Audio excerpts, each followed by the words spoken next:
이 편지를 받는 사람들이 이미 구약 성경을 잘 알고 있는 사람들이기 때문에 어떤 부분에서는 더 과격한 그런 권면을 할 수도 있었을 것입니다. 이미 하나님의 구원 계획과 사랑을 알고 산다면 그런 신앙의 삶이 되어서는 안 되지 않느냐 하는 이유에서 그랬을 것입니다. 어느 부분에서는 바울의 권면이나 당부보다 더 직접적이고 과격하기까지 한 내용도 들어왔습니다. 특히 구원을 이룰 수도 있다는 경고들이 바로 그런 것들이었죠. 그러나 그러한 권면도 원수에 대한 비난이나 대적하기 위한 것이기보다는 사랑이 바탕이 되고 있는 데서 역시 우리 주 예수 그리스도의 말씀과 다르지 않습니다. 이제 이 히브리서는 일반적인 신앙의 논리와 권면을 마무리하고 오늘부터는 마지막 권면과 인사로 마무리로 가고 있습니다.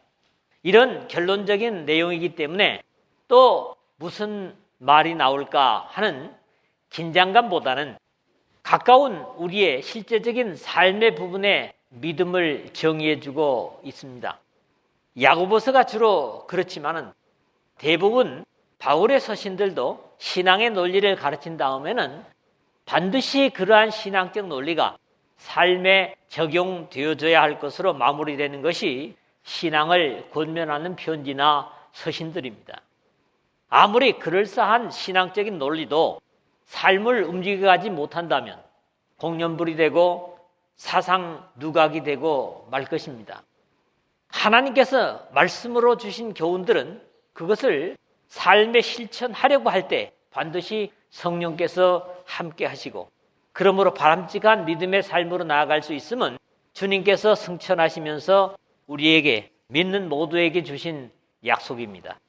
그러므로 너희는 가서 모든 민족으로 제자를 삼아 아버지와 아들과 성령의 이름으로 세례를 베풀고 내가 너희에게 분부한 모든 것을 가르쳐 지키게 하라.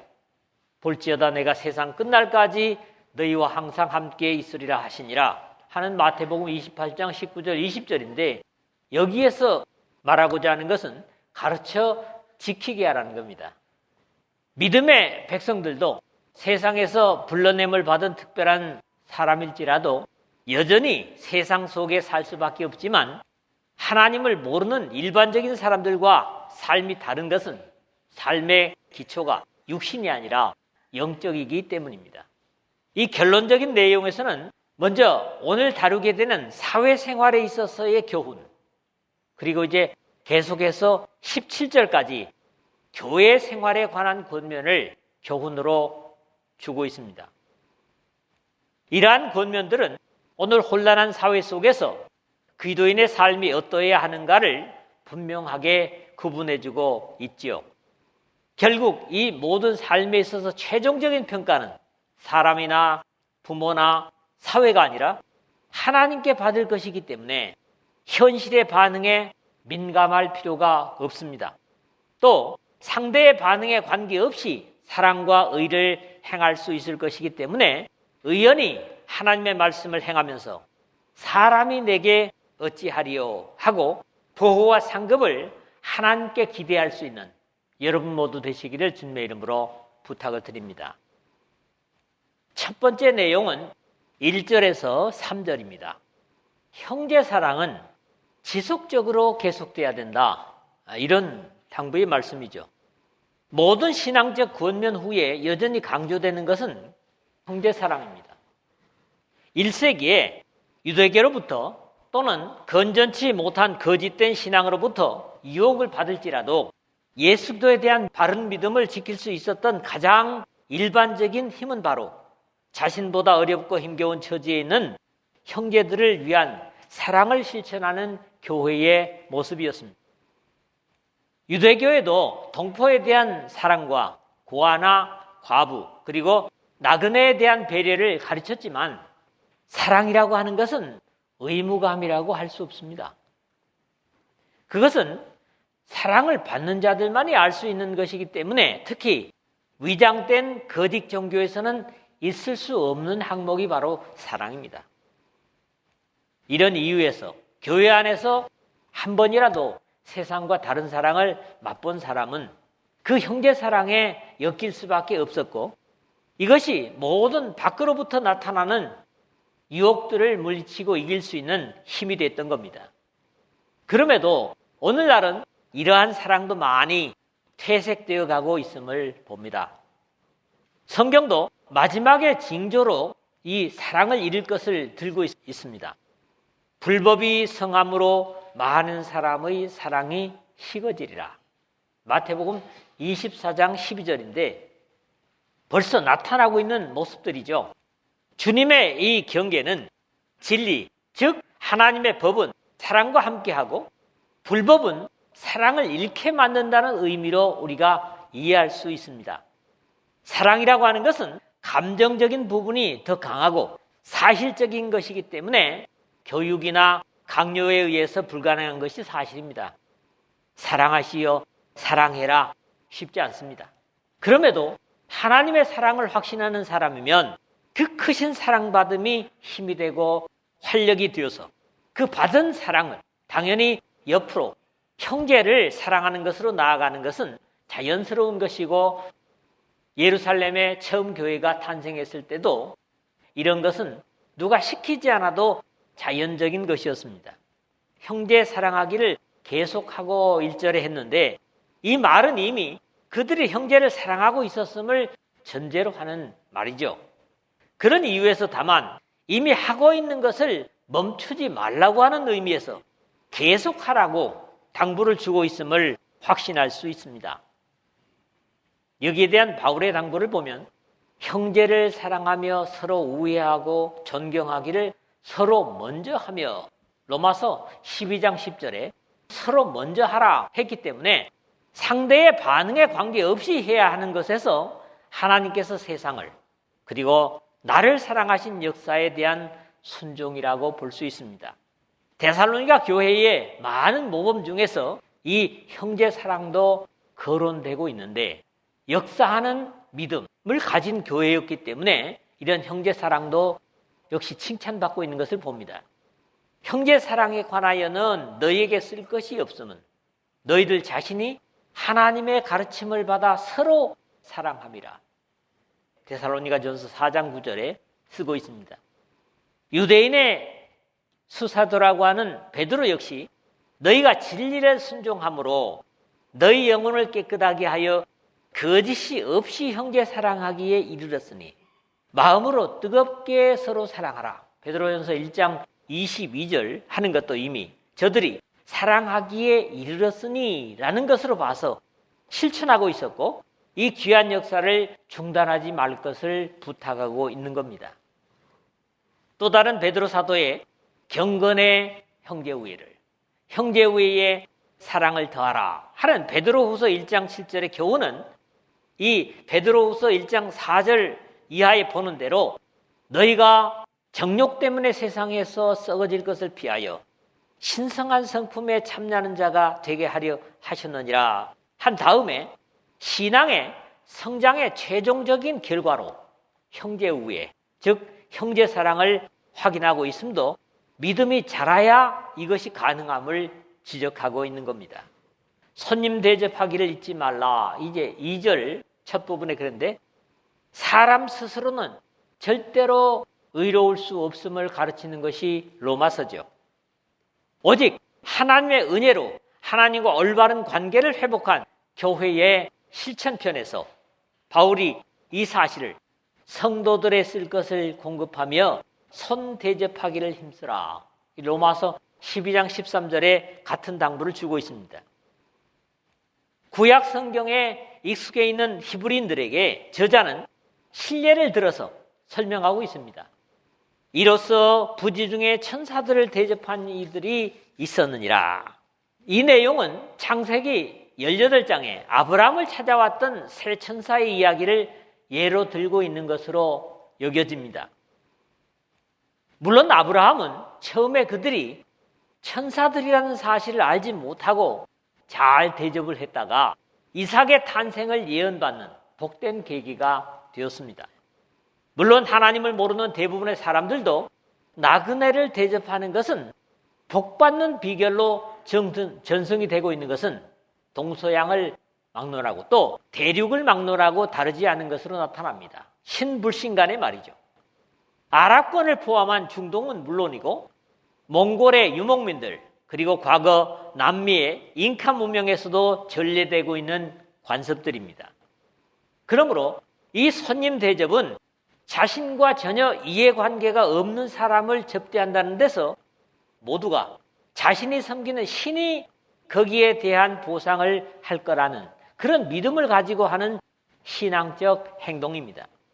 하물며 하나님을 경외하는 사람들이야 당연한 것으로 사실 나그네를 잘 대접하는 것은 그 대접받는 나그네로부터 되갚음을 받는 것이 아니지만은 우리 주님께서는 마지막 때를 예언하시면서 내가 줄일 때에 너희가 먹을 것을 주었고 목마를 때에 마시게 하였고 나그네 되었을 때 영접하였고 마태복음 25장 35절에 그렇게 보상하시겠다는 언약을 주십니다.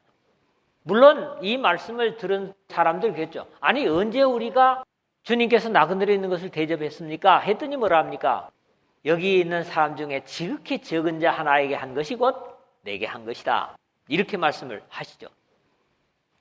물론 이 말씀 속에서 손님 대접은 당시 1세기에 복음을 전하면서도 전혀 숙식을 제공받지 못하는 복음의 전파자들을 위한 것이라는 가르침이 가장 구체적인 이 당부의 이유로 예되어지고 있습니다.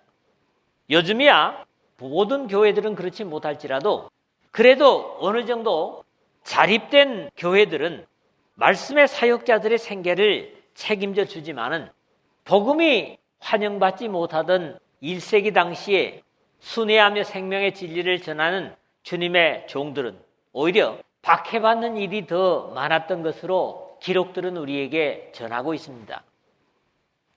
그리스도인들의 사회적인 윤리규범의 세 번째는 너희도 함께 갇힌 것 같이 갇힌 자를 생각하고 너희도 몸을 가졌은즉 학대받는 자를 생각하라 하는 3절의 말씀입니다. 좀 더 복음으로 인하여 갇히고 고난당하는 사람들의 처지에 동참하라는 당부를 주고 있는 것이죠.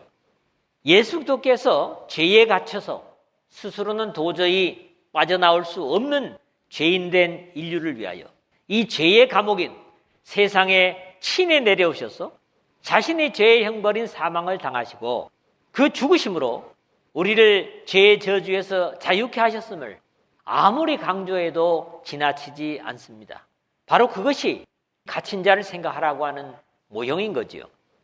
요즘은 형무소에 갇혀도 먹는 문제나 지내는 것이 일반적인 사회 정도는 아닐지라도 국가적인 보호를 받고 있지만은 1세기에는 가족들이나 동료들이 음식을 넣어주지 못하면 갇힌 사람이 굶어 죽는 일이 일반적으로 국가나 감옥에 갇힌 자들의 의식주를 해결해 주지 않았다고 합니다. 그럼에도 의식주를 넣어주는 사람들은 그 갇혀있는 사람들과 같은 취급을 받기도 했기 때문에 그들에게 영치금이나 먹을 것을 공급하는 것이 더욱 어려웠다는 내용을 역사에서 역시 읽을 수가 있습니다. 예수 기독께서 역시 말세의 예언에서 갇힌 자를 돌아보는 것이 곧 자신을 찾아본 것이라는 말씀을 주고 계십니다.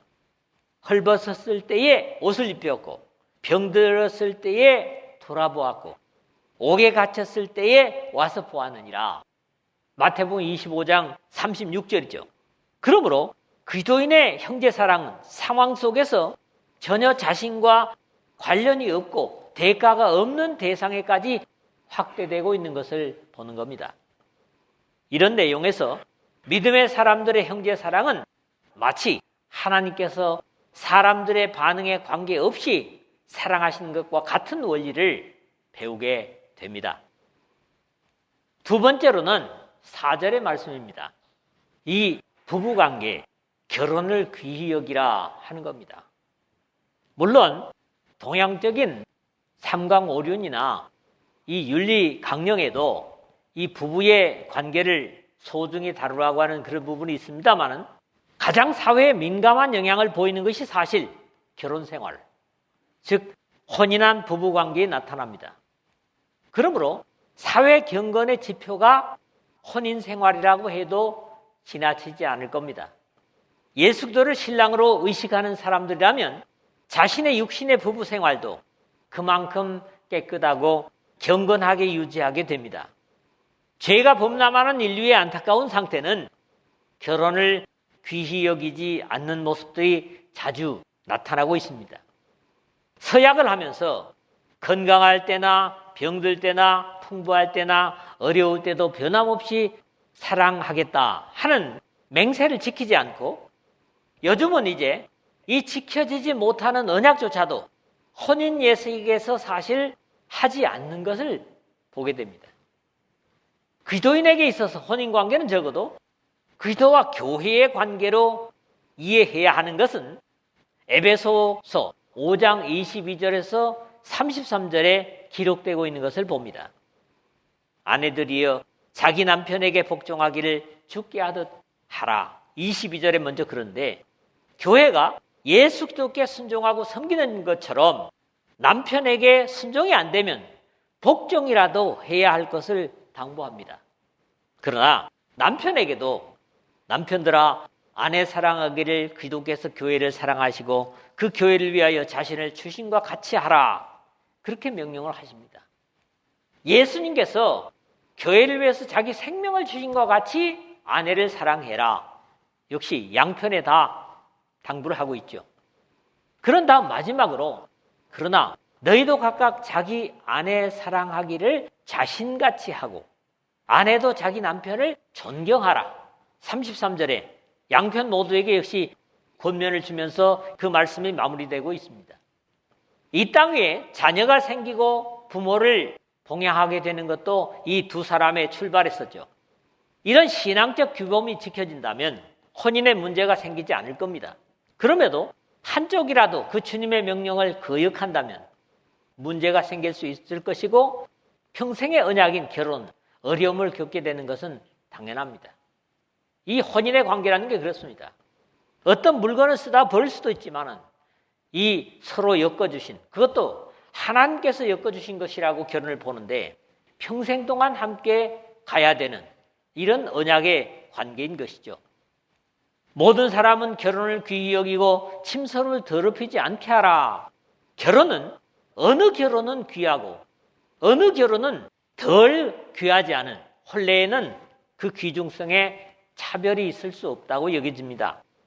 이 사회의 건강은 바로 각자의 결혼 생활이 그대로 바탕이 되기 때문에 혼인의 문제는 중요한 겁니다.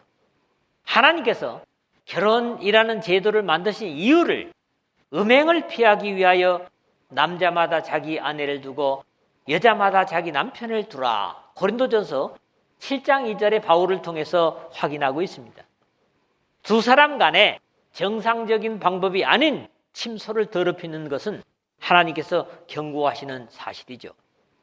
이것은 단순히 침대나 침실을 말하는 것이 아니라 두 사람의 관계를 바르게 지켜갈 것을 당부하는 교훈입니다.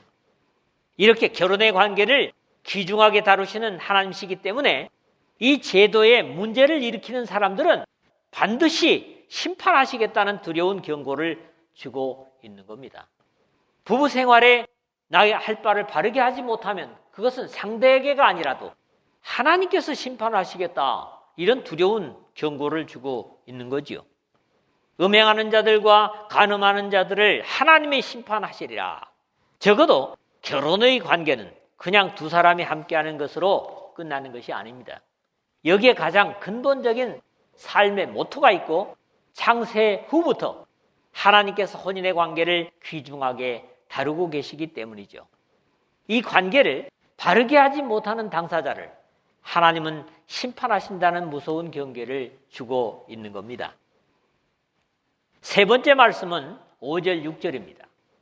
이것은 한마디로 주님을 의지하는 경제 생활을 말씀하고 있습니다. 이 마지막 부분은 그리스도인들의 경제 생활에 대한 신앙적인 권면이죠.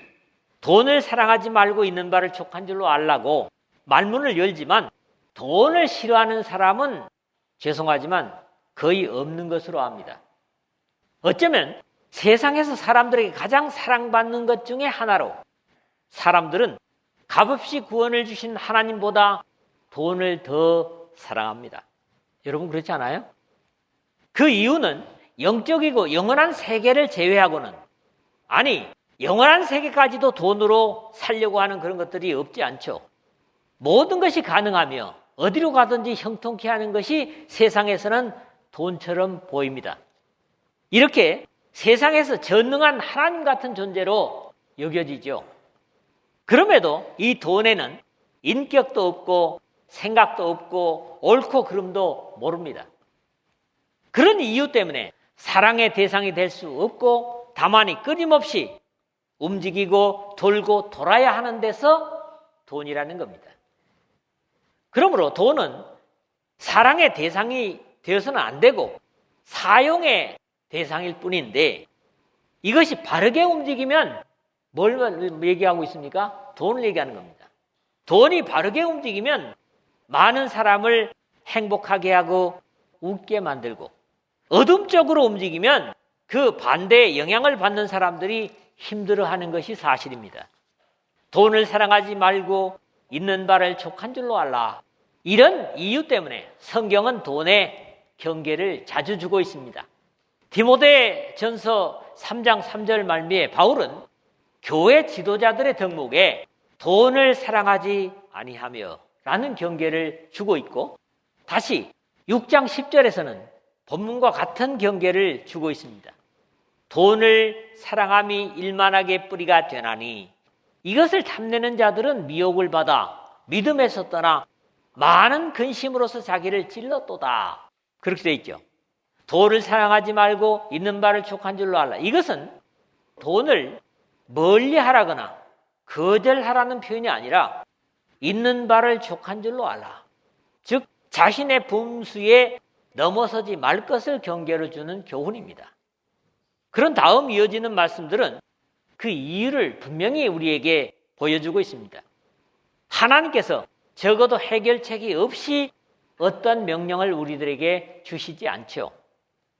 그가 친히 말씀하시기를, 이제 5절 상반절에 보면요, 어디서 말씀을 인용하고 있는지는 분명하지 않지만 하나님께서 늘 자신의 백성들에게는 친히 말씀하시는 아버지이시기 때문에 자신의 자녀를 책임지신다는 확신으로 들립니다. 이 앞에 그가 친히 말씀하시기를 해놓고 내가 과연 너희를 버리지 아니하고 너희를 떠나지 아니하리라 하셨느니라, 이 5절 그랬는데, 이 신구약 성경에 주로 하나님께서 자기 백성을 향한 언약으로 이러한 표현이 약 20회 정도 사용되고 있고, 최초의 내용들은 오늘 본문과 그 순서가 바뀐 것으로 나타납니다. 신명기 31장 6절이라든가 또 31장 8절, 또 여호수아 1장 5절 같은 데 보면 내가 너를 떠나지 아니하며 버리지 아니하리니, 오늘 본문은 뭐라 했어요? 너희를 버리지 아니하고 너희를 떠나지 아니하리라. 이게 신구약이라서 그런지 바뀌어 있다 이거지요. 내가 과연 너를 버리지 아니하고 할 때 과연은 절대로라는 말과 같은 표현입니다. 여인이 어찌 그 젖 먹는 자식을 잊겠으며 자기 태에서 난 아들을 긍휼히 여기지 않겠느냐. 그들은 혹시 잊을지라도 나는 너를 잊지 아니할 것이라. 이사야서 49장 15절 말씀하시는 하나님이십니다. 믿음의 사람들에게 가장 큰 확신은 너희를 버리지 아니하고 너희를 떠나지 아니하리라 하는 약속입니다. 심지어는 아버지를 속이고 외삼촌 집으로 도망가는 야곱에게 베델에서 나타나신 하나님은 내가 너와 함께 있어 네가 어디로 가든지 너를 지키며 창세기 28장 15절 하반절에 약속하고 있습니다. 모세의 뒤를 이어서 하나님의 백성을 이끄는 여호수아에게도 같은 약속을 주십니다. 내가 네게 명령한 것이 아니냐. 강하고 담대하라. 두려워 말며 놀라지 말라. 네가 어디로 가든지 네 하나님 여호와가 너와 함께 하느니라. 여호수아 1장 9절이죠. 최종적으로 복음을 완성하시고 하늘로 승천하시면서 주님은 볼지어다 내가 세상 끝날까지 너희와 항상 함께 있으리라. 마태복음 28장 20절 하반절에 언약하셨습니다. 우리가 하나님을 잊어버리는 일이 있습니다. 그러나 하나님은 절대로 자신의 백성을 포기하지 않으시는 분이십니다. 할렐루야. 그러므로 우리가 담대히 말하되 주는 나를 돕는 이시니 내가 무서워하지 아니하겠노라. 6절에 이제 상반절 그랬는데, 오히려 이 본문에 인용한 내용이 시편 118편 7절이라고 나와 있죠. 여호와께서 내 편이 되사 나를 돕는 자들 중에 계시니 그러므로 나는 미워하는 자들에게 보응하시는 것을 내가 보리로다 라고 좀 더 결과적인 확신을 고백하기도 하는 것을 볼 수 있습니다. 표현하는 한계는 있지만은 하나님께서 내 편이시고, 그러니까 어둠이 내 편이 아니라 하나님이 내 편이시고 돕는 자로 계신다는 것은 단순히 돕는 자가 아니라 우리 각자의 인생을 기꺼이 드리기만 한다면 승리하는 인생, 성공하는 인생이 되게 하실 것임을 언약하시는 표현입니다. 이런 이유에서 사람이 내게 어찌하리요 하노라 하는 고백은 당연한 겁니다. 나에게 실패를 끼치는 사람도 있을 수 있고 성공을 돕는 사람도 있을 수 있지만 너희는 인생을 의지하지 말라. 그의 호흡은 코에 있나니 새말 가치가 어디 있느냐. 이게 이사야서 2장 22절의 말씀인데, 사람이 아니라 영원부터 영원까지 계신 전능하신 하나님을 의지하기만 한다면 거기는 절대로 실패가 있을 수 없는 인생이 될 것이라는 겁니다. 간략하게 말씀을 맺습니다. 형제 사랑은 당연한 것이고 주님 오실 때까지 당연히 반드시 계속되어야만 합니다. 그것은 상대의 반응에 관계없어야 된다고 가르칩니다. 부부와 가정은 세상이 아무리 험하게 변할지라도 지켜져야 되고, 그 지켜짐은 바로 교회처럼 순결하게 지켜져야 된다는 겁니다. 하나님의 명령에 순종하고 말씀을 지킨다면 하나님은 그러한 사람을 절대로 버리지 않고 떠나지 아니하실 것이기 때문에 돈이나 삶의 문제에 두려움이 없이 사람이 내게 어찌하리요 할 수 있습니다. 사실 우리가 두려워하는 게 뭡니까? 버림받는다는 것. 또 내게 가장 귀중한 존재가 떠나간다는 것. 이게 가장 우리에게 공포죠. 그런데 우리 하나님은 절대로 그러지 않으시겠다 약속하십니다. 자신 있는 인생이 될 수 있는 근거가 바로 이것입니다. 믿으시기를 주님의 이름으로 축복합니다.